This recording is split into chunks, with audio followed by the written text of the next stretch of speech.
আলুটাকে আমরা মেখে নিয়েছি। এবার লবণ দিয়ে দিচ্ছি, একটু হলুদ গুঁড়ো, একটু ঝালের গুঁড়ো, একটু ময়দা, একটু চিনি দিয়ে ভালো করে মিক্স করে নেব।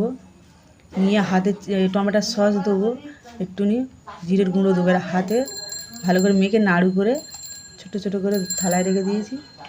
এইবারে বাটিতে ঝালের গুঁড়ো, হলুদ গুঁড়ো, টমেটোর সস, আদা বাটা, রসুন বাটা দিয়ে ভালো করে মিক্স করে কড়ায় তেল দিয়ে দিলাম। একটা একটা করে ছেড়ে দেবো, দিয়ে ভালো করে ভেজে তুলে নেবো।